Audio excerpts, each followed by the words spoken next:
समाज का इतिहास है ही नहीं। हम धर्मों की भी बात करते हैं, धर्मों का भी इतिहास नहीं। मीर भोज तो सब जानते हैं, सब जानते हैं। ये तो लड़ाई है मीर भोज के दादा परदादा का क्या, राणा तो उपाधि है। वैसे तो नाम संग्राम सिंह है राणा सांगा का। संग्राम सिंह राजपूताना संघ बनाया। राजपूताना एक संघ बनाया। कहा जाता है कि इन्होंने इब्राहिम लोदी से लड़ने के लिए बुलाया बाबर को। बाबर अपने बाबर नाम है, मैं मेरा साथ नहीं दिया, मेरी दोस्ती नहीं निभाई, मेरा वादा तोड़ा। नहीं बाबर कहता है। लेकिन राजपूत समाज ये भी तो कह रहा है ना कि बाबर ने लिखा है तो अपनी तारीफ तो लिखेगा, वो तो कुछ भी लिख सकता है। देश के अंदर सबसे बड़ा मुद्दा बना हुआ है राणा सांगा। राणा सांगा का अपमान हुआ, ऐसा राजपूतों का कहना है। जब रामजी लाल सुमन ने राज्यसभा के अंदर बयान दिया कि राणा सांगा ने ही बाबर को बुलाया था, इस पर राजपूत समाज गुस्सा हुआ। कई जगह रामजी लाल सुमन के पुतले फूके गए। लेकिन यह मुद्दा जाते जाते एक प्रश्न छोड़कर गया, क्या सच में ही बाबर को राणा सांगा ने बुलाया था? क्या जो इतने बड़े योद्धा कहे जाते हैं राजपूत समाज के या फिर सनातन समाज के भी कहे जाते हैं कि 80 घाव उनके शरीर पर थे, 100 युद्ध उन्होंने लड़े, जिसमें से 99 युद्ध उन्होंने जीते और 100वां युद्ध इसलिए हार गए क्योंकि सामने से बारूद का इस्तेमाल हुआ था। इसी पर बातचीत करने के लिए आज हमारे साथ इतिहासकार मौजूद हैं शेषराज सिंह जी। इन्हीं से जानेंगे जो कई सालों से इतिहास पर स्टडी कर रहे हैं, वास्तव में इतिहास है क्या, और आज जो लोग राज्यसभा के अंदर खड़े होकर महापुरुषों पर टिप्पणी करते हैं या फिर कुछ लोग उनका विरोध करते हैं या फिर उनका समाज ही क्यों ना हो, क्या वो इतिहास जानते भी हैं या फिर सिर्फ ढाक के तीन पात ये बातें हो रही हैं? तो शेषराज सिंह जी, पहले तो बहुत बहुत स्वागत है आपका हमारे चैनल पर। धन्यवाद आपका। जी आपने मुझे अवसर दिया। जी। तो शेषराज सिंह जी, मेरा पहला प्रश्न यही है कि पहले राणा सांगा जी के बारे में हम आपसे कुछ जानना चाहते हैं कि राणा सांगा कौन थे और क्या ये जो टिप्पणी हुई है कि राणा सांगा ने ही बाबर को बुलाया था, ये बिल्कुल सही है? देखिए, हम इतिहास के एक छोटे हिस्से की बात कर रहे हैं। इतिहास बहुत बड़ी चीज़ होती है। वैसे तो अंग्रेजी में हिस्ट्री कहते हैं। हिस्ट्री मतलब हिज स्टोरी, जो राइटर है उसकी स्टोरी। ये हुआ भी है कि ज़्यादातर राजाओं ने धन खर्च करके लेखन कराया, अपनी स्टोरी लिखवाई, अपने मन से लिखवाई। कुछ ऐसे भी हैं निष्पक्ष इतिहास भी हुए हैं जो जिनका इंटेंशन कोई वो नहीं है। और राणा सांगा की बात हम कर रहे हैं, एक स्टेटमेंट की बात कर रहे हैं। वो ये है कि साहब वो गद्दारी करी देश के साथ, और जो मतलब जो जिन्होंने गद्दारी करी वो खाली वो बाबर ही थोड़ा ही है, मुगल ही थोड़ा ही है, वो मुगलों का साथ देने वाले भी गद्दार हैं। प्रश्न यही है। हाँ, तो हमें इसका जो इतिहास है वो थोड़ा सा उसको देखना होगा। पहले तो हमें भारत का इतिहास को थोड़ा सा अध्ययन करना होगा कि भारत में क्या क्या हुआ, तो ये अरब आक्रांता कब आए, उससे पहले क्या हुआ। बहुत सारे लोग कहते हैं कि साहब इधर से आए, आर्य ने वो भी एक कंट्रोवर्सी है कि यहाँ के हैं बाहर के हैं, वो भी एक मतलब वो निर्धारण नहीं हो रहा है। समस्या ये है कि हमारे देश का इतिहास लिखा नहीं गया। और लिखा इसलिए भी नहीं गया कि यहाँ पे हम बहुत पिछड़े हुए देश बन गए थे जिस समय लेखन हो रहा था। लेखन हमारे यहाँ आरंभ भी हुआ तो वो धार्मिक लेखन हुआ, तो इतिहास का लेखन नहीं हुआ। अभी आप मतलब भारत के संदर्भ में अगर इतिहास की बात करें तो सबसे पहली पुरानी पुस्तक जो है कल्हन का इतिहास है।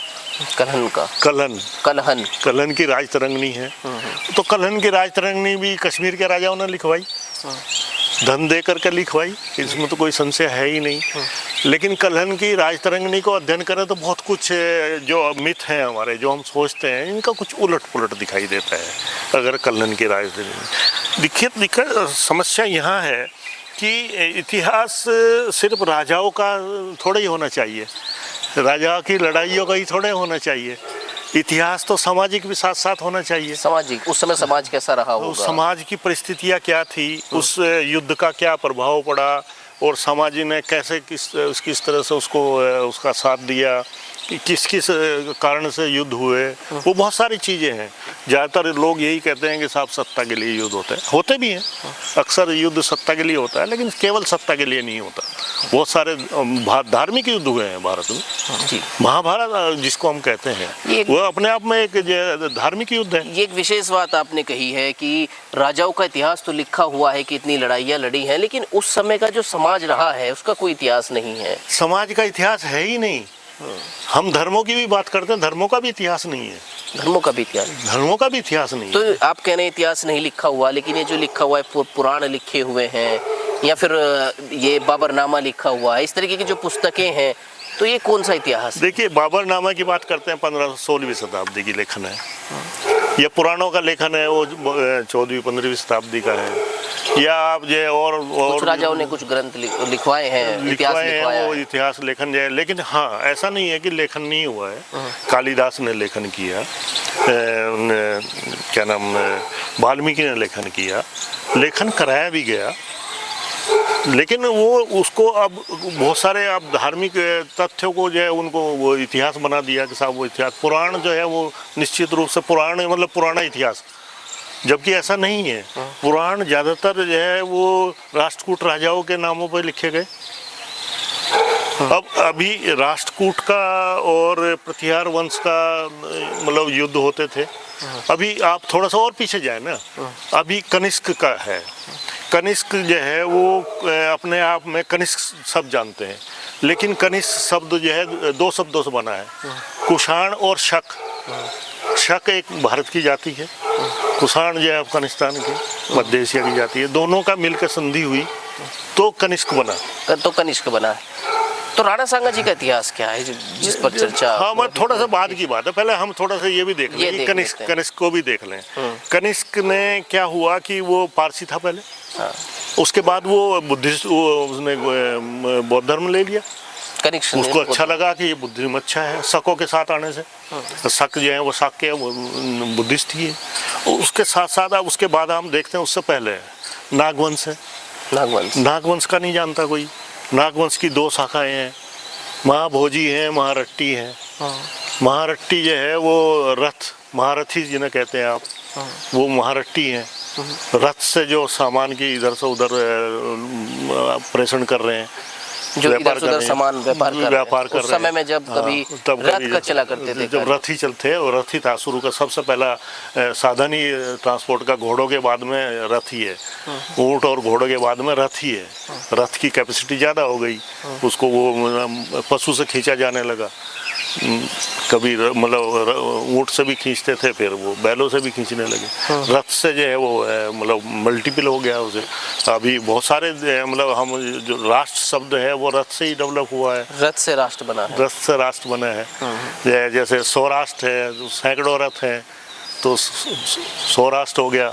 महाराष्ट्र जिसमें बहुत सारे रथ हैं तो महाराष्ट्र हो गया। अनाराष्ट्र जिसमें रथ नहीं है। यानी उस समय जो राष्ट्र की उपलब्धि थी वो व्यापार के तौर पर गिनी जाती थी। जितना ज्यादा व्यापारी जितने ज्यादा रथ होंगे। शब्द की बात है खाली, राष्ट्र की बात कह रहा हूँ। तो राष्ट्र शब्द जो है वो रथ से ही आया है। रथ से आया। अभी नागवंश की 2 शाखाएं हैं, महारट्टी है, महाभोजी है। महाभोजी में आपके जितने भोज हैं, सारे भोजवंशी जितने भी हैं, महाभारत को आप पढ़ेंगे तो उसमें भोजवंश का जिक्र बहुत सारी जगह आया कि भोजवंशियों ने ऐसा किया, भोजवंशियों ने ऐसा किया। इसका मतलब भोजवंश पहले है, महाभारत बाद का है। लेखन जो है कह लीजिए आप। अच्छा, ये जो महाभारत के अंदर है, महाभारत के अंदर भोजवंश का जिक्र है, कितनी जगह है। तो इसका मतलब जो है महाभारत में संदर्भ आने का मतलब महाभारत बाद में लिखा गया। अभी कनिष्क है, उसके बाद अभी हूण है। हूण एक बहुत आक्रामक जाति है, मतलब गुजरों का ही गोत्र है वो, गुजर समाज का गोत्र। तो मीरकुल हूण, तोरमान हूण। मीरकुल हूण इतना मतलब खूंखार मतलब गिना जाता है कि साहब बहुत आक्रामक राजा था। लेकिन वो उसके साथ साथ ही शैव धर्म आ गया, मीरकुल हूण के समय में आ गया। हूणों ने शैव धर्म ले आए। हूणों की रानियाँ थी, उन्होंने जो है वो विष्णु धर्म चला दिया, वैष्णव कर दिया। अभी जो नागवंश में से जो आप मीर भोज तो सब जानते हैं, सब जानते हैं। ये तो लड़ाई है मीर भोज के दादा परदादा का क्या नागभट्ट की क्या है। नागभट्ट का किसी ने विच्छेदन किया।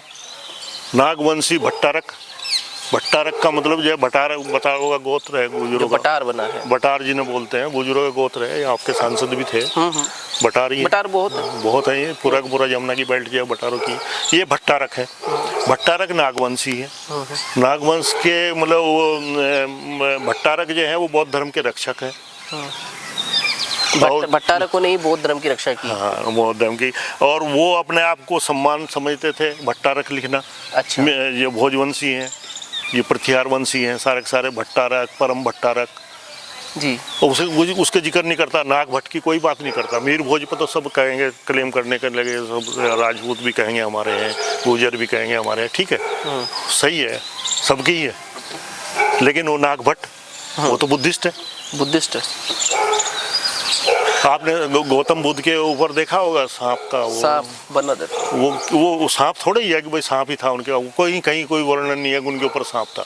लेकिन बौद्ध धर्म की वो उन्होंने बौद्ध धर्म की रक्षा नागवंश ने की है। बौद्ध धर्म की रक्षा, विहारों की रक्षा करते थे, बौद्ध विहारों की। ये भट्टारक ही करते थे स्पेसिफिकली, भट्टारक करते थे। तो अब आइए जरा उस पर घूम करके। अभी ये इस प्रकरण में अभी यहाँ पे सम्राट है। 10वीं शताब्दी तक इस देश में सम्राट है, राजा नहीं है। सम्राट और राजा में अंतर? सम्राट एक बड़ी मतलब बड़ा एक पूरे बड़ा अखंड मतलब भारत तो नहीं, लेकिन हाँ बहुत बड़े भूभाग का जो जिसके नीचे बहुत सारे राजा होते थे, तो उसे सम्राट कहते हैं।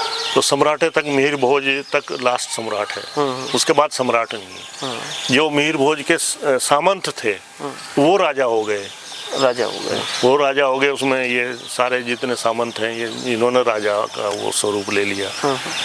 अब राजा का क्षेत्र बहुत छोटा हो जाता है, बहुत छोटा हो जाता है। राणा सांगा अब राणा सांगा का यही तो है ना कि साहब वो उन्होंने मतलब रामजी लाल सुमन ने ये बोला कि साहब जो ये मुगल्स तो मतलब देश के दुश्मन थे। हाँ, राणा सांगा जी ने लेकिन उनको बुलाया किसने? और ये बात सच है, ये बात सच है।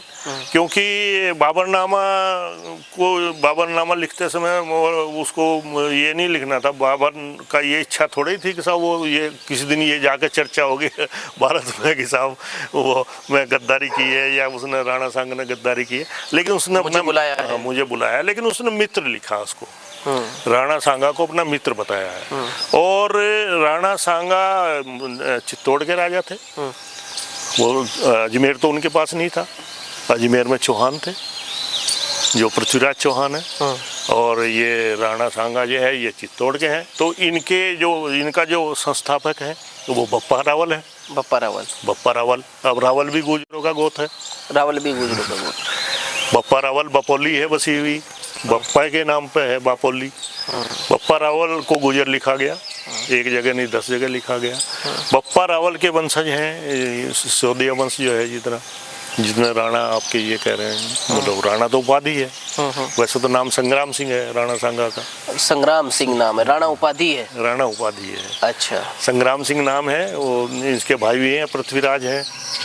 अब रायमल शायद इनके पिताजी का नाम है जी, पिताजी का नाम है। पिताजी को यही था कि भाई गद्दी किससे सौंपे, तो उन्होंने वो देवी के ऊपर छोड़ दिया, मंदिर में जाएगा, मंदिर से जो आदेश आएगा वही बनेगा राजा।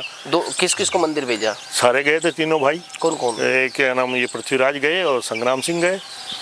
राणा सांगा जिसको बोलते हैं, जिनको बोलते हैं। हाँ, संग्राम सिंह। ये दोनों भाई थे। भाई 3 भाई थे। सिलादी राय हैं बीच वाले। अच्छा। तो अभी इनमें क्या हुआ कि वहाँ मंदिर में झगड़ा हो गया। मंदिर से घोषणा ये हुई कि साहब संग्राम सिंह बनेंगे राजा, और पृथ्वीराज को बर्दाश्त नहीं हुआ। उन्होंने वहीं मंदिर के अंदर ही उनके ऊपर वार कर दिया, संग्राम सिंह के ऊपर।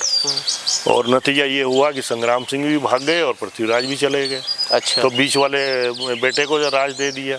कुछ दिनों बाद खबर आई कि साहब वो पृथ्वीराज की डेथ हो गई। पृथ्वीराज जी की तो डेथ बताते हैं कि युद्ध लड़ते हुए हुई है। वो फिर वो पृथ्वीराज चौहान से हम मिला रहे हैं बात को। दोनों समकालीन है। वो मतलब ये पृथ्वीराज चौहान जो है ये अजमेर से हैं और ये चित्तौड़ से हैं। अच्छा, दोनों अलग अलग पृथ्वीराज चौहान है? दोनों ने, वो पृथ्वीराज चौहान नहीं है। संग्राम सिंह जो है उनके भाई जो है वो पृथ्वीराज है। अच्छा, वो चौहान नहीं है? वो चौहान नहीं है। अच्छा अच्छा अच्छा, देखिए ये भी बड़ी बात है, मतलब वो अभी पृथ्वीराज समझ लेते हैं लोग। हाँ, ज्यादातर वो भाई हैं वो इनके। पृथ्वीराज चौहान अलग हैं जो युद्ध लड़ा, वो जिन्होंने- युद्ध लड़े जो हैं वो अजमेर के हैं। अच्छा, अजमेर चौहानों का है। और ये पृथ्वीराज चौहान चित्तौड़ अलग- के अलग हैं, संग्राम सिंह जी के जो भाई हैं। भाई हैं। तो इनमें दोनों में युद्ध हुआ, लड़ाई हो गई, अंदर ही तलवार निकाल ली। शायद ये भी कहते हैं कि जो आंख पे जो वार हुआ तो उसी से काने, मतलब ये आंख चली गई इनकी, पृथ्वीराज चौहान जी, पृथ्वीराज जी की वजह से। इनकी पृथ्वीराज जी की वजह से संग्राम सिंह की, राणा सांगा। लेकिन जब पृथ्वीराज की मृत्यु की खबर आ गई तो फिर राजा ने फिर इनको सौंपी। ये भी आ गए, प्रकट हो गए तो इनको सौंप दी। ये किसी करमचंद किसी राजा के यहाँ जाकर रहे थे। अच्छा, शायद कश्मीर में रहे, श्रीनगर में। अच्छा अच्छा, तो वो बाद में वो उसको कहा भी है कि भाई इन्होंने मेरा साथ दिया है। उसके बाद उनको गद्दी मिली। इन्होंने राजपूताना संघ बनाया। राजपूताना एक संघ बनाया, राजस्थान जिसको कहते हैं, जिसमें राजपूत राजा थे उस समय, तो उनका एक संघ बनाया, राजपूत संघ जिसको कहते हैं। और वो फिर लड़ने के लिए, मतलब अपना सुरक्षा के लिए, अपने राजपूतों की रक्षा के लिए निश्चित रूप से वो लड़ाइयाँ लड़ी हैं। योद्धा थे, बड़े योद्धा थे। उनकी आँख भी गई है, बाद में शायद हाथ भी चला गया था। 80 गांव बताते हैं उनके शरीर पर, और टांग भी गड़बड़ हो गई थी। तो क्या इसी बीच उन्होंने बाबर को बुलाया था, या आप बता रहे हैं कि सच है? ये क्यों बुलाया था, क्या देखिए, असली क्या कारण रहा? दिल्ली पे इब्राहिम लोदी का राज है। अच्छा, दिल्ली इब्राहिम लोदी के कब्जे में है, दिल्ली आगरा उस समय। और ये समरकंद में है बाबर, अफगानिस्तान में है, काबुल में है। तो इनको बुलाया गया, बाबर को बुलाया गया। और कारण क्या था कि इब्राहिम लोदी, ये मतलब ये कहा जाता है कि इन्होंने इब्राहिम लोदी से लड़ने के लिए बुलाया बाबर को कि ये दोनों आपस में लड़ेंगे और मेरा अपना ठीक हो जाएगा, मुझे मतलब ये मिल जाएगा आगरा। कुछ लोग ये भी कहते हैं कि मिल के लड़ने की बात हुई थी कि आप हाँ, ये तय हुआ से हमला कीजिए। हाँ, मतलब ये कहा जाता है कि लोग ये कहते हैं कि भाई ये तय हुआ था कि आप जो है दिल्ली पर आक्रमण करेंगे और मैं आगरा पे कर दूंगा साथ साथ ही। दिल्ली आगरा एक ही था, वो लोधी के, इब्राहिम लोधी के पास ही था। तो ये, लेकिन जब वो आया क्या नाम बाबर, तो इन्होंने आगरा पर अटैक नहीं किया। अच्छा, ये अपने घर में निश्चिंत रहे। इन्होंने ये मतलब ये माना कि शायद इन्हें लड़ने दो आपस में, और तब मैं इनकी ये ख़त्म हो जाएंगे और तब मैं अपना जो आराम से वो कर लूँगा। इस बात को शायद बाबर मतलब यही कहता है अपने बाबरनामे में कि मेरा साथ नहीं दिया, मेरी दोस्ती नहीं निभाई, मेरा वादा तोड़ा। नहीं, ये बाबर कहता है। हाँ। लेकिन ये राजपूत समाज ये भी तो कह रहा है ना कि बाबर ने लिखा है तो अपनी तारीफ तो लिखेगा, वो तो कुछ भी लिख सकता है। ये भी है, गलत है। इसके साथ साथ ये भी है कि इब्राहिम लोधी का भी एक सेनापति जाकर के बाबर के पास गया है। बाबर के पास या संग्राम सिंह जी के पास आया ना? हाँ। इब्राहिम लोधी का एक दूत जो है बाबर के पास भी गया है। अच्छा, जिसको इब्राहिम लोधी ने सजा दे दी थी कि तू मेरे साथ गद्दारी कर रहा है। तो वो अफगानिस्तान वहाँ चला गया, काबुल। उसने जाकर के उससे मिला है वो बाबर से कि भाई आप आ जाओ इधर। इसका एक सेनापति वो उनके साथ मिल गया, इब्राहिम लोधी का, राणा सांगा के साथ। अच्छा, ये हुआ है, सब होता है। राजा तो आपस में लड़ते हैं ना, वो सत्ता की बात होती है। कोई हिंदू मुस्लिम वाली बात नहीं ना, वो तो अभी देखिए वो राणा सांगा क्या, महाराणा प्रताप के जो सेनापति हैं वो मुस्लिम हैं। और छत्रपति शिवाजी जो हिंदुओं के लिए ही लड़ रहे थे, उनको मिर्जा राजा जय सिंह लड़े हैं जाकर के।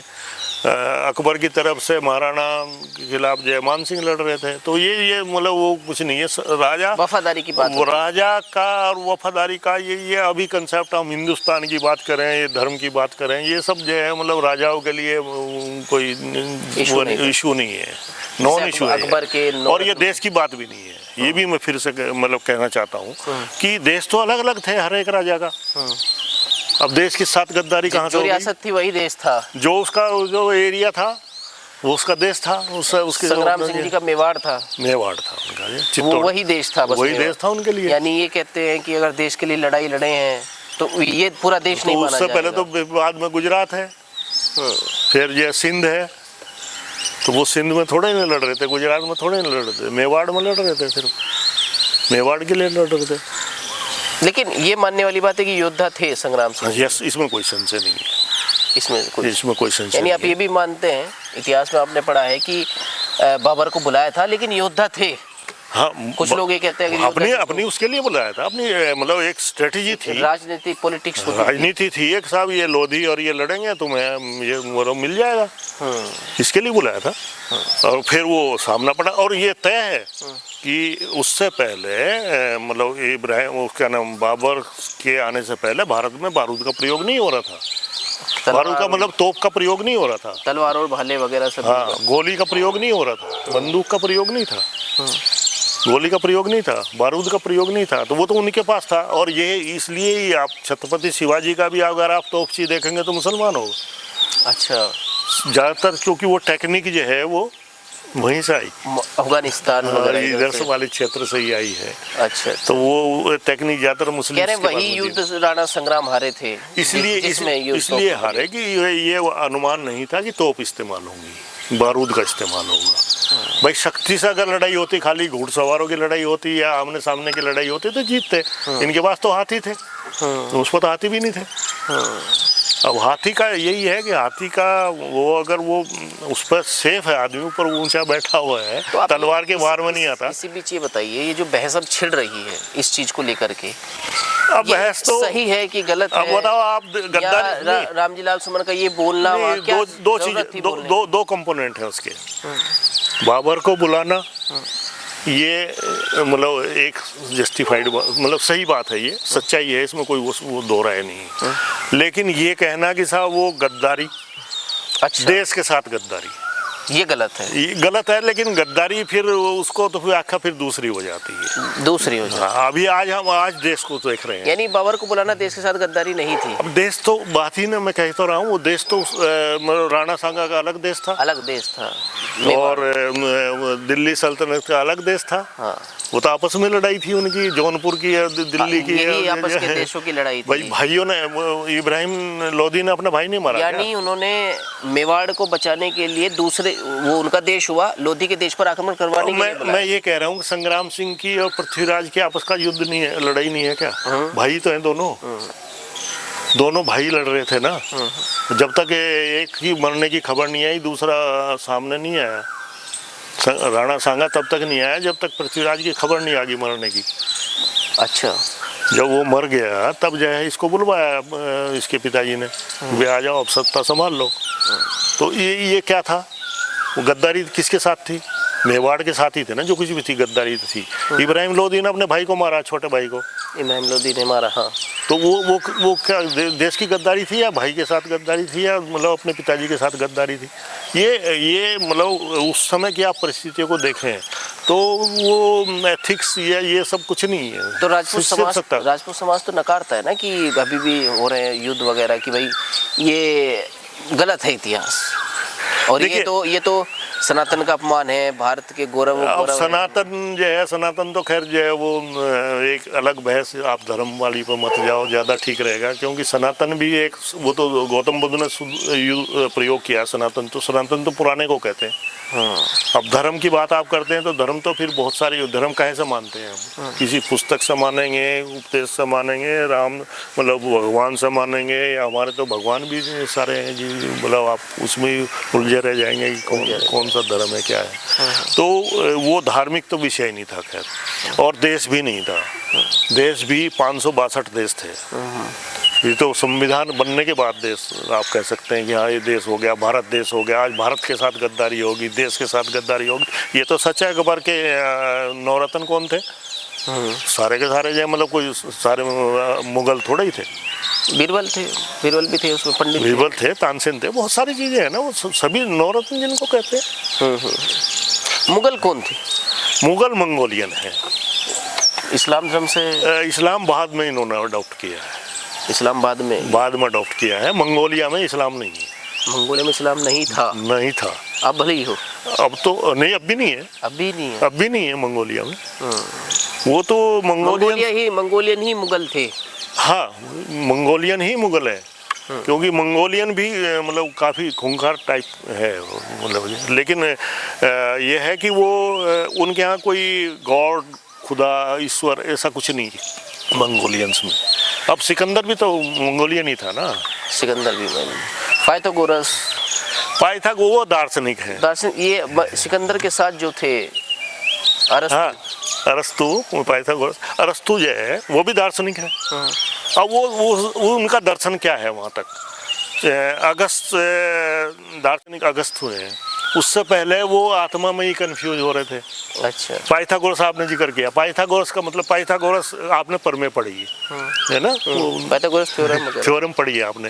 पाइथागोरस का कंसेप्ट क्या था कि साहब आत्मा होती है, और कहाँ में होती है आत्मा? बीज में होती है। बीज में, ये जो जैसे सेम का बीज है, उसके अंदर जो बीज है वो आत्मा है। और वो हुआ कि वो कहीं रुके हुए थे, 5 लोग रुके हुए थे, उन पर अटैक किया, वो 2 भाग गए, मतलब 3 तो मार दिए, 2 भागे वो, और आगे सेम का खेत आ गया, उसमें बीन्स थी, तो उसने कहा इसमें आत्मा है, वो घुसा नहीं और वहाँ मार दिया उसे। अच्छा। तो इतना बड़ा साइंटिस्ट आप, मतलब आज हम उसकी मतलब साइंस में थ्योरम पढ़ रहे हैं पाइथागोरस के। पाइथागोरस है, थेल्स है, ये अरस्तु है, ये सारे दार्शनिक हैं। तो लेकिन 4वीं शताब्दी अरस्तु तक जो है परमात्मा नहीं है। परमात्मा नहीं है, लेकिन जैसे आज जो है ये इस्लाम की बात होती है तो ये कहा जाता है कि तो मुगलों की औलादे हैं। अब मुगल तो सही मायने में मुगल तो पूरी तरह से इस्लामी की यानी जो भारत में आके हुए। जो इस्लाम के लोग मुगलों का समर्थन करते हैं वो तो फिर कंसेप्ट गलत है, नहीं करना चाहिए। धर्म के नाम पे किसी राजा का समर्थन करना वो जायज बात नहीं है। कोई राजा अपनी राज के लिए होता है, सत्ता के लिए होता है, वो इसलिए हमारा ठीक है, अपना हमारा जो राज है वो संविधान का राज है, किसी राजा का नहीं है, किसी का नहीं। फिलहाल आप क्या मानते हैं राणा सांगा पर ये जो टिप्पणी चल रही है कि ये उनका अपमान है या इस चीज को नहीं छेड़ना चाहिए? देखिए इससे क्या होगा, एक तरफ दूसरी तरफ देखा जाए तो वीर योद्धा थे वो दोनों लड़ाई तो लड़ी है ना, दोनों चीज गलत है। मुगल्स ने क्या कुछ देश को दिया नहीं है क्या? अच्छा, मुगल्स ने देश को दिया नहीं क्या? मना करते हैं सब सरकारें। देखिए आज की सरकार है तो कहने की वो तो नाम भी बदल दे रही है मुगल। क्या सबसे पहली कैनाल सिस्टम पंजाब में किसने बनाया? मुगल्स ने बनाया। ऐसा नहीं है उसको आप कहने लगे कि साहब मुगल्स ने कुछ नहीं दिया। अब व्यवस्था दी, आपका लैंड रिफॉर्म्स है, भूमि की नाप है, ये नहीं आई सिस्टम आपका जो है। तो ऐसे खाली कहने लगो कि साहब जो है नकारना पूरी चीज़ को, कोई भी कुछ भी अभी किसी भी चीज़ को इस तरह से नकार देना कि साहब नेहरू ने कुछ नहीं किया। अब जब देश आज़ाद हो रहा, आपके यहाँ साइकिल तक तो बनती नहीं थी, सुई भी नहीं बनती थी। साइकिल 1956 तक विदेश से आ रही थी। 1956 में ये हुआ कि भाई ये तो ऐसा कैसा होगा, हमारी इंडस्ट्री कैसे डेवलप होगी, तो उसके बाद असेंबल होने लगी। तो खाली पंचवर्षीय योजना दी, इतना नहर प्रणाली दी है। जो राणा सांगा जी की बात है गंभीरता से लेने वाली बात नहीं है इतना, जितना देखिए वो क्रिया की प्रतिक्रिया है एक तरह से। आपने मुगलों के ऊपर अटैक किया तो उन्होंने ये कह दिया कि मुगल, वही क्यों कह रहे हो, मुगलों का साथ देने वाले भी तो उसी कैटेगरी में आते हैं। वो तो सही है भाई, जिन्होंने मुगलों का साथ दिया फिर उन्हें भी कह लो वही। हम गुलाम हुए, लेकिन हमें अपनी गुलामी के कारण देखने पड़ेंगे। सबसे पहला हमारा विभाजन है, सामाजिक विभाजन हुआ। आपने एक बहुत बड़े हिस्से को अलग कर दिया कि वो लड़ेगा नहीं, ये नहीं करेगा, वो नहीं करेगा, ये उसका काम है। अब यहाँ वो अटैक हो रहा और किसान अपना हल चला रहा, उसका कोई मतलब नहीं। जा रही हो सेना जा रही है, मतलब ही नहीं कुछ उसको, क्योंकि मेरा काम है ही नहीं। आप इतिहासकार हैं, क्या कहना चाहते हैं फिलहाल इतिहास को लेकर के जो वर्तमान में लड़ाई है? इतिहास जरूरी है या फिर नहीं? इतिहास के स्वर्णिम अक्षर ढूंढिए, स्वर्णिम अक्षर ढूंढिए इतिहास के, कि कनिष्क ने बुद्धिज्म दिया आपको, अशोक ने आपको बुद्धिज्म दिया, आपने वो आपको जोड़ने की बात करी है, सारे प्राणी को दया भावना दी है। तो दया भावना पर आओ ना, जो संविधान के मूल मंत्र हैं उन पर आ जाओ ना। आप शिक्षा की बात करो ना, आप स्वास्थ्य की बात करो ना, आप कृषि की बात करो ना, आप ये युवाओं का सदुपयोग की बात करो ना। ये तो है नहीं किसी नेता के पास। अब वो इसमें उलझे हुए हैं, एक दूसरे को करने का, अपना वोट बैंक किसी तरह से कैप्चर रखना चाहते हैं। अरे भाई इसके नाम पे क्यों? धार्मिक इस्तेमाल तब होता है जब सामाजिक उभार को रोकने के लिए। समाज में उभार तो आएगा, इसे रोक नहीं पाएगा, क्योंकि एजुकेशन, शिक्षा के साथ जो है सामाजिक चेतना आती है, चेतना आएगी, कोई रोक नहीं पाएगा। खुद ही लोग सोचने लगते, क्या सोचेगा, उसको लगेगा क्या है। अभी हमारी समस्या थी कि आबादी बढ़ रही है, 1981 से घटनी शुरू हो गई, ड्रॉप जैसे शुरू हो गया था 1981 में, परसेंटेज इंक्रीज कम होना शुरू हो गया था और अभी आकर के 0 पे आ गया। अभी आपकी समस्या ये होने जा रही है कि साहब आबादी नहीं होगी तो वर्कफोर्स नहीं होगी, आगे बच्चे नहीं होंगे तो वर्कफोर्स नहीं होगी। फिलहाल ये विवाद कोई ज़्यादा जो है टारगेट करने वाला नहीं है जिस तरीके से। देखिए मैं फिर वही कहता हूँ कि जाति के नाम पे नहीं आना चाहिए। राजपूत समाज को भी ये छोटी छोटी चीज़ें सोचें, छोड़ें इसको। जो कुछ है वो है, अच्छा है, जो किया है अच्छा किया है, जो गलत हुआ तो स्वीकार कर लें, स्वीकार कर लें, उससे क्या फर्क पड़ता है। तो ये थे हमारे साथ शेषराज सिंह जी जिन्होंने इतिहास की बातें बताई कि जो है उसे स्वीकार करें, जो नहीं है उसे स्वीकार ना करें। तो इस पर लड़ने से कोई फ़ायदा नहीं है और जिसको भी लगता है कि ये बातें गलत हैं वो रिसर्च करे, खोज करे, इतिहास को पढ़े। फिलहाल इस वीडियो में बस इतना ही, लेकिन आपको क्या लगता है कमेंट करके बता सकते हैं और आगे की इन ऐसी चीज़ों के लिए, हमारी इस सीरीज़ के लिए आप चैनल को सब्सक्राइब कर सकते हैं। नमस्कार।